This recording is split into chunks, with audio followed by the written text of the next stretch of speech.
Hello, my name is Claude Normand. I'm a visiting researcher here at University West. I've been invited by the Child and Youth Studies Research Group.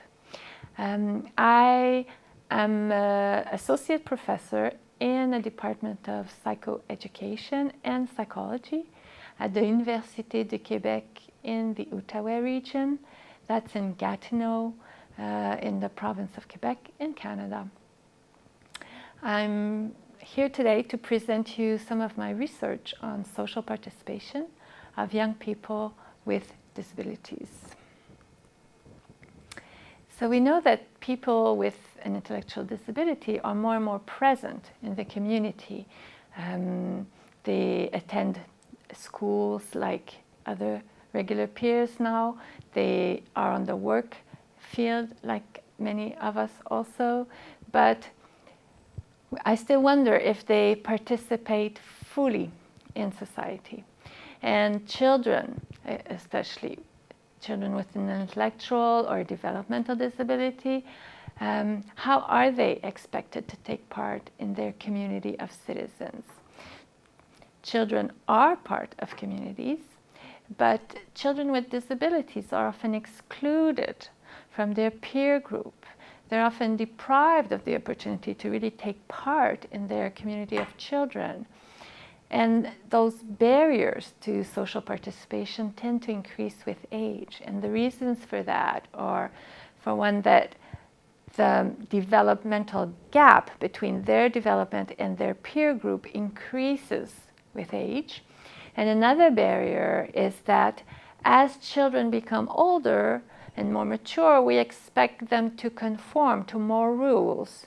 And that is difficult. That becomes more and more difficult for children with an intellectual disability, for example, or autistic spectrum disorder. They don't have the same social and emotional abilities to judge what is appropriate or less appropriate in many situations. However, with increasing access to computers and internet and the World Wide Web, that could potentially facilitate their social participation because they have access to a much wider network of potential friends or acquaintances. When you think there are millions of people on Facebook, that removes a barrier for meeting people. And also for people with an intellectual disability or other impairments, sometimes you don't have the same possibility to travel, even within your city, to take the bus on your own to visit people or to go out in the community. So the internet provides you this opportunity to travel all around the world and to visit people in a way through social networking sites. And another advantage that could increase social participation of people with different impairments, and especially young people on the internet, is that the internet allows a certain anonymity, and it could allow them to hide the fact that they have a special condition, that they have special needs, that they have an impairment, so they can be like anyone else on social networking sites. So one of my major research questions is that I'm wondering, is this potential for greater social participation, is it actually realized? Are people actually more included, and do they participate more fully in society thanks to the internet and social media? And the other research question is, how do young people with neurodevelopmental disorders like an intellectual disability or autistic spectrum disorder, how do they compare with their peers, with the general population, in their use of internet or social networking sites in particular? So if we look at what do regular youth use internet for, the number one reason to use internet for most people and for young people is for communicating and social networking. It's also used for education, like long distance courses, for example, or assignments that you are giving in school, or sometimes the teaching itself, the courses, is online. So it can be used for education. Most of us use internet to look up information on Wikipedia, on Google. There's loads and loads and loads of information on the internet, and people run to the internet to find information now rather than go to the public library or to look in a phone book, for example. Young people will spend a lot of time on internet for entertainment purposes. So for example, for gaming, or to look up videos, music videos, TV series, movie videos on YouTube or other channels. They will use internet for shopping, not necessarily purchasing consumer goods, but browsing.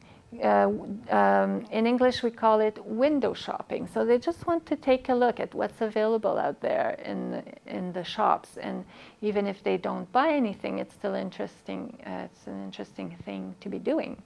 And this is another activity that's particular to internet use, is creating content. So for example, you might have your own blog.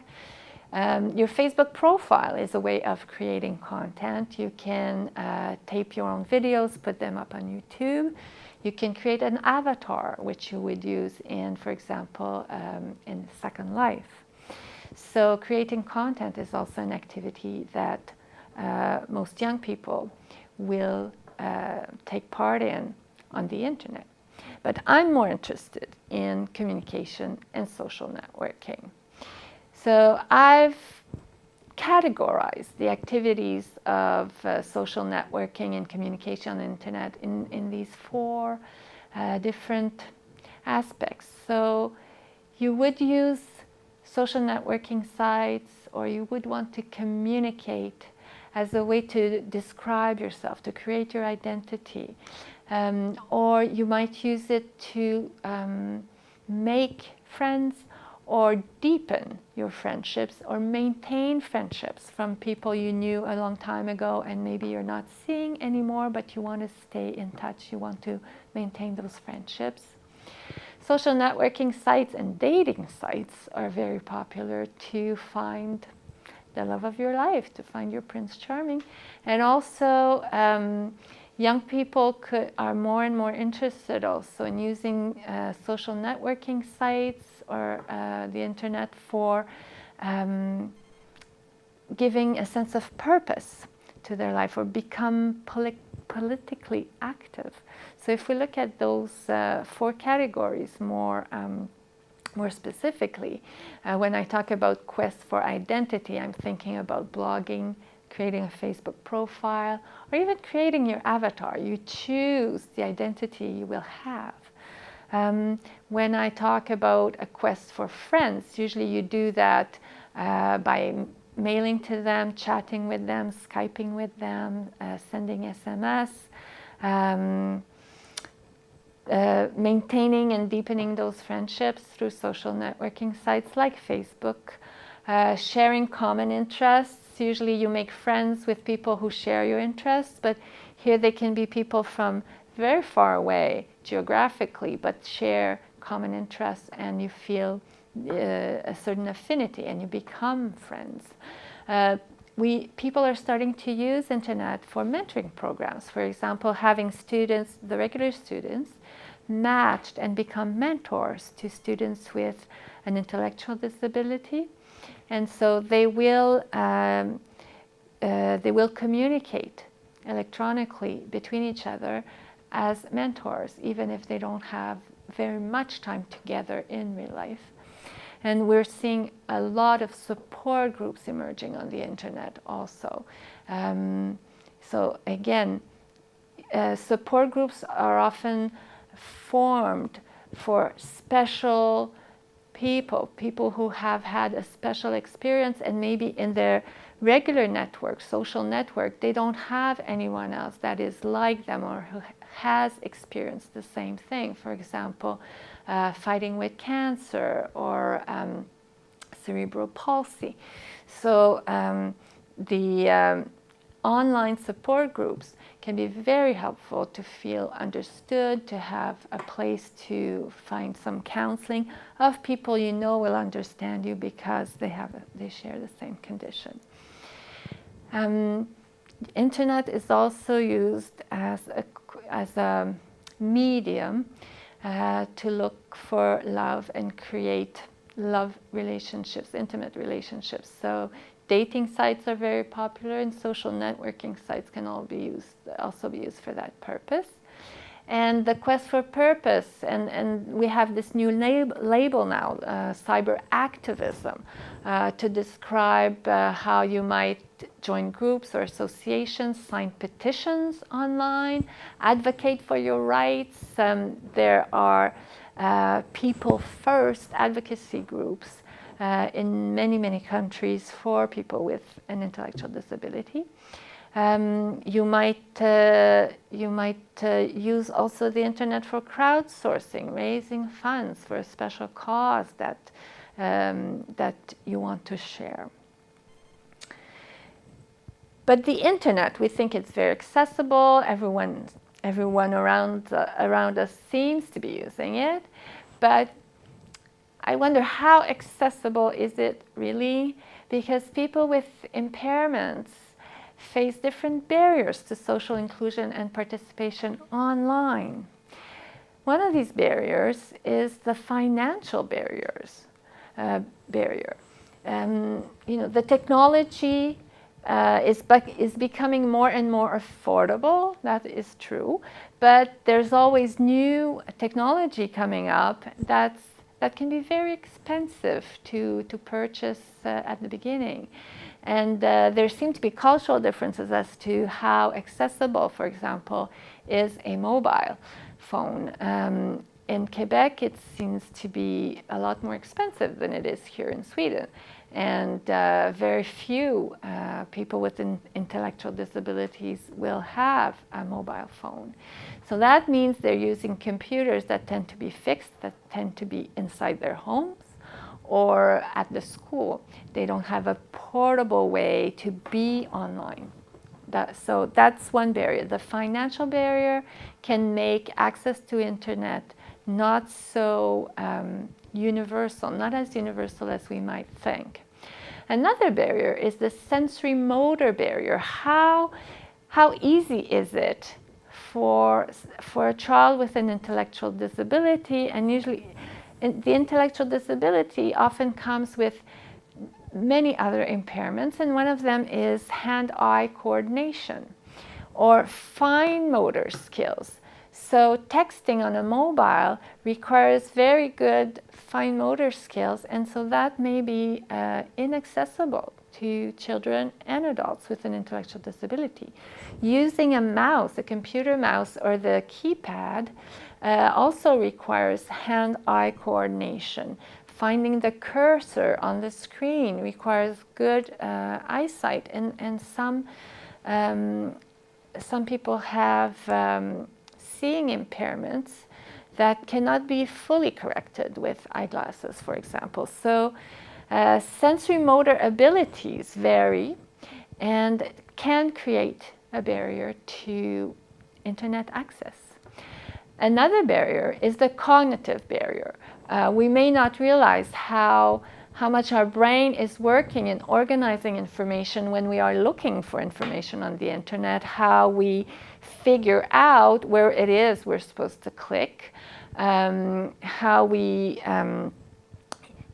easily we can read instructions online, for example. So cognitive limitations also make it more difficult to access and to really take part in that online community.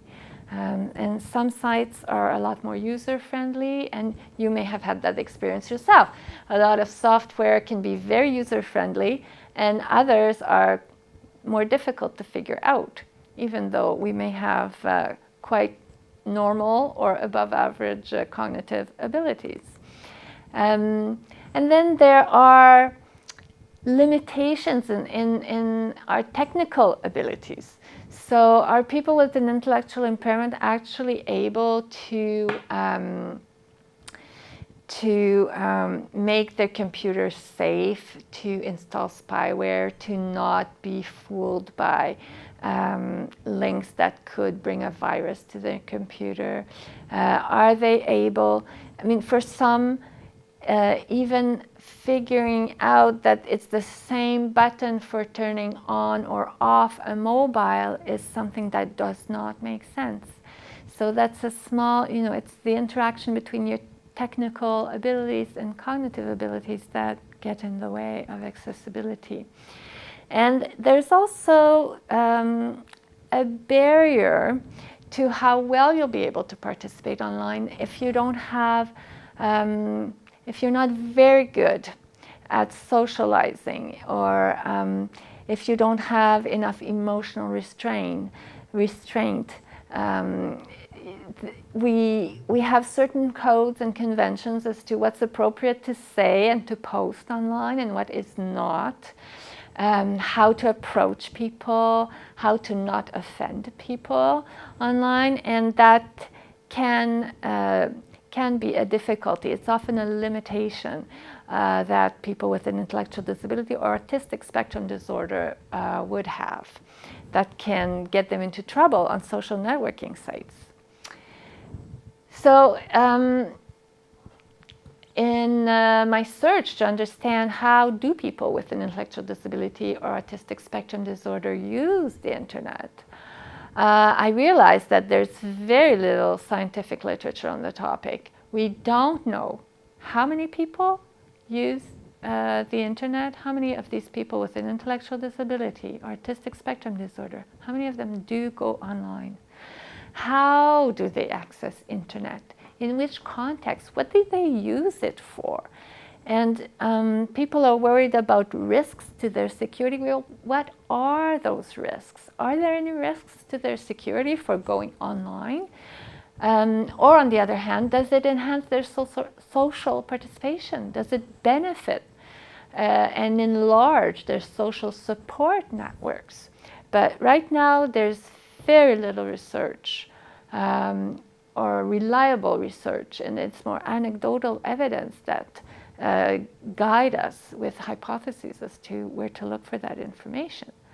The few studies that are out there, what they tend to demonstrate is that there is a digital divide, that digital literacy is limited in people with an intellectual disability or autistic spectrum disorder. And again, the very few studies that are out there have shown that people with an intellectual disability will tend to go online to look up health information or look up what health and social services are available to them.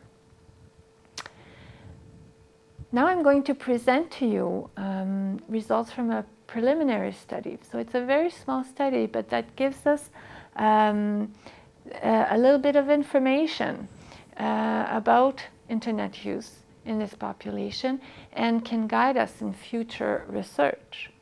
So my preliminary study questions were, how do young people with a neurodevelopmental disorder, for example, intellectual disability or autistic spectrum disorder, how do they use the internet? And what are the risks and benefits of internet use for these young people?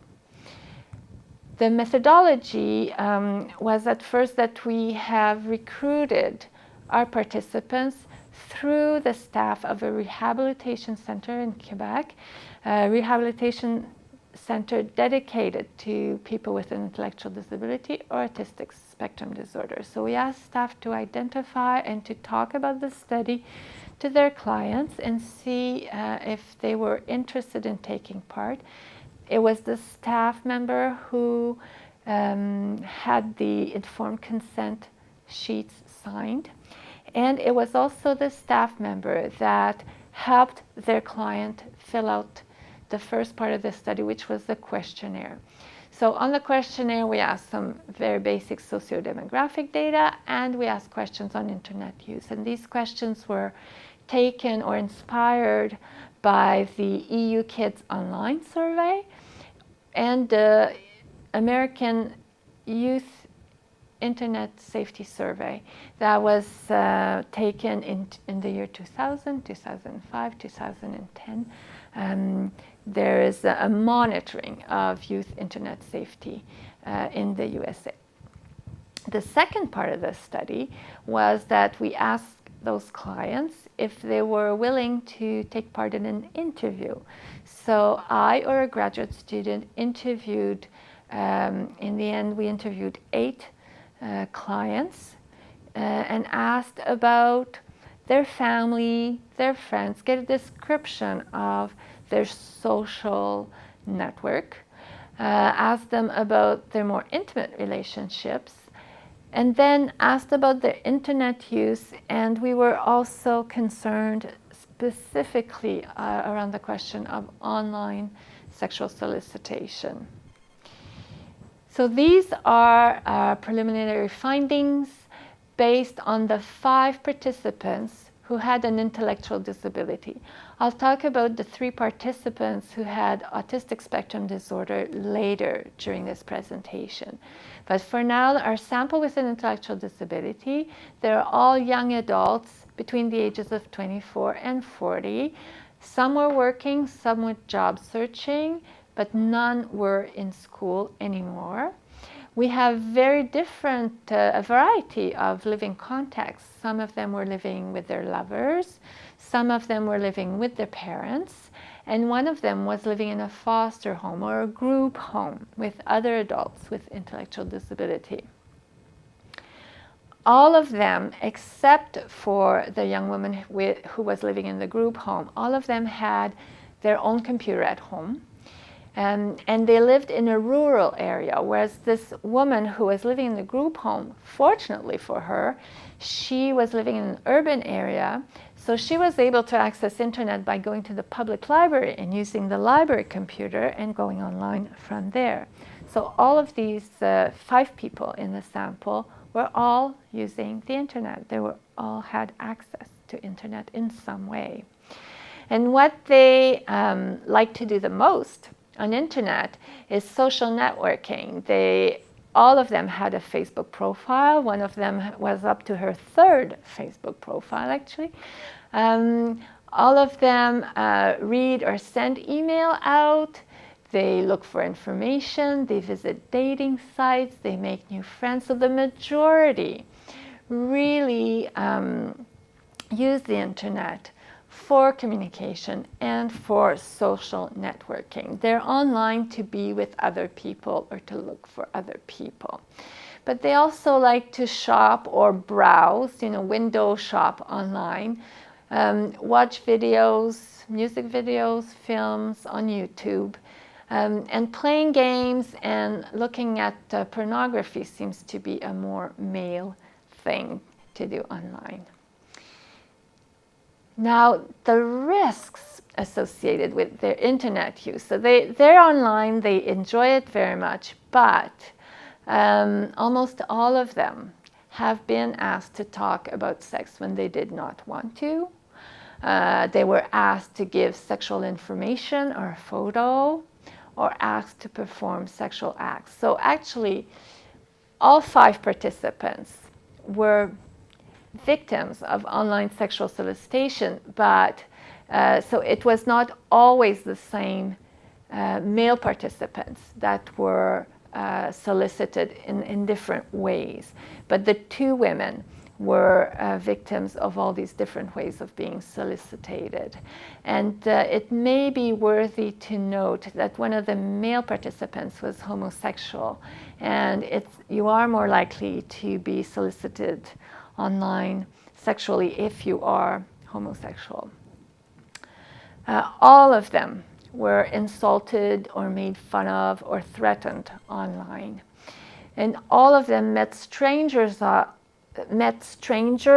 offline. So they met people online, which they eventually visited offline. But that's not surprising since they were on dating sites. I mean, that's the goal, that on the dating site you'll meet someone and you'll want to meet in real life. There was only one participant who had a credit card. So he was able to make purchases online, but his impulsivity and his lack of control or understanding of the rules of credit cards and getting credit got him into a lot of trouble. He made very important purchases and he was not able to pay the credit card companies for all those purchases, not even the minimum amount. But luckily for him, he was living with his lover, and his lover agreed to pay the debt. And so he pays a small amount to his lover to get out of that difficult situation.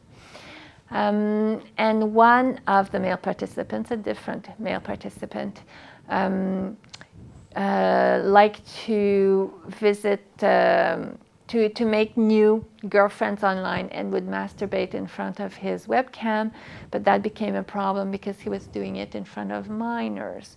So his parents took away his laptop computer. On the other hand, so he doesn't have his laptop anymore, but he tells us that he does go online when he visits with his uncle. He uses his uncle's computer. And that tells me that we can't go back in time anymore. We really have to live with the times, and everyone wants to have and has the right to have access to a computer and to be online, because so much of our social activity is through the computer now. So in summary, from those few case examples of young adults with an intellectual disability, we may be able to conclude that youth with an intellectual disability or autistic spectrum disorder, which I'll talk about later, have access to computers and to an internet connection. And social networking sites like Facebook are the favorite and most used of the sites that they would visit online. And like most of us, they have a lot more Facebook friends than actual friends. And that's true of all Facebook users. And they can tell the difference between Facebook friends and real friends. But the majority of their online friends are people with whom they have no offline contact, or even strangers. Facebook is really good at proposing. Maybe you're friends with, maybe you know this person, maybe you know this person, maybe you want to be friends with this person. And when you have very few friends, as many young adults with an intellectual disability is the case, then you will likely want to accept these new friends, even if you have not met them previously. Shopping online is inaccessible, really, because most people would not have a credit card to make those purchases, or it's very difficult for them to regulate those purchases. Mobile phones in Canada or in Quebec or in this community specifically have been abandoned or taken away. Most of them had a mobile, but it was too expensive to maintain. It looks as though online sexual solicitation and cyberbullying may be overrepresented in this population, but we don't have a comparison, and we certainly don't have a representative sample to draw any conclusions about that. But that may be the case. That's something to research further. And as a general rule, I would say that their online social interactions reflect their offline world and their offline social interactions. Now, is there something special about users with an autistic spectrum disorder? They do appear to be more proactive on the web. One of our participants would sell her creations online. She designed t-shirts and she would sell them online. She followed courses by distance education. She did not like the school classroom format, and so she's doing distance education. She's also a user of Twitter, Instagram, Snapchat, Skype. Her father lives over 4,000 kilometers away, so she keeps in touch with her dad through Skype. She owns a mobile, and to her own account, she is online day and night. And it's the case with her mom and her brother as well. It's a household that's online all the time, and each one has a mobile. Another one of our participants with an autistic spectrum disorder shares his opinions online, will chat online, and he uses it. He uses the internet to check his work schedule, to arrange meetings. So he's more proactive than most of our participants with an intellectual disability. And our third participant with an autistic spectrum disorder is a young man who has created his own website for, actually he's created 2 websites for his small business operations. One of them is selling t-shirts, baseball caps, different garments with logos and drawings that are made by other people with an intellectual disability. And the other small business operation that he has online is that he gets customers or clients to send him an email and let him know when they have enough empty cans and bottles for him to come pick them up and get the refunds at the grocery store. So those are his 2, he has created those websites to make as an entrepreneur. And interestingly, autistic people tend to become very obsessive when they like something, and he purposefully limits his time online because he knows that he could get really hooked on the internet. So he goes out to the public library where online your time is limited to 2 hours online. So that's his way of controlling his natural inclination to become quite obsessive and not be able to let it go if he had the computer at home and was using it at his leisure.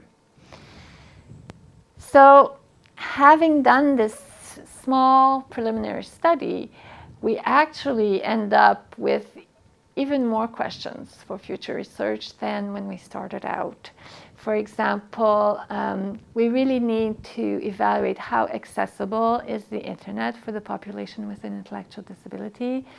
What are the barriers to computer literacy and internet use? What are the facilitators to social inclusion and participation online? As well as how similar or different is our community or social network online compared to offline?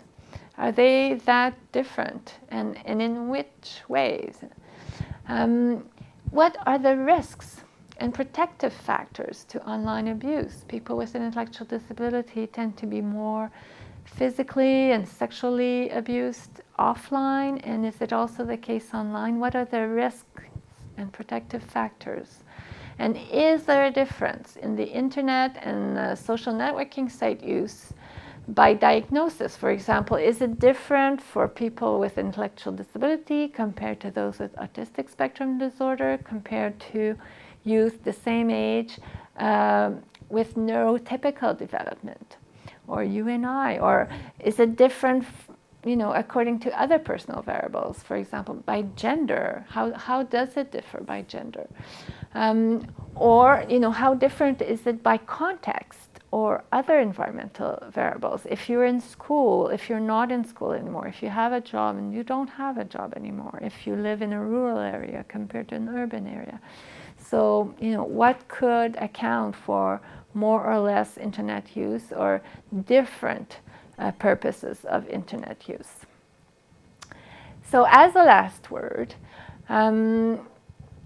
I think it's safe to conclude that internet use of people with neurodevelopmental disorders is a very new research area, and it has a great potential as a research topic because it's very unexplored and unexploited until now, despite the fact that it seems essential to anyone who's interested in the social participation and support networks of any vulnerable member of society, and especially people with impairments. So I'm hoping that my colleagues here at University West and myself will break new ground in that area, and more specifically the Child and Youth Studies Research Group with Emma Sorbring, Martin Molin, Magan Borlin are very involved in that area of research, and I hope that you will inquire into their research and that we shall meet again in international forums. Thank you.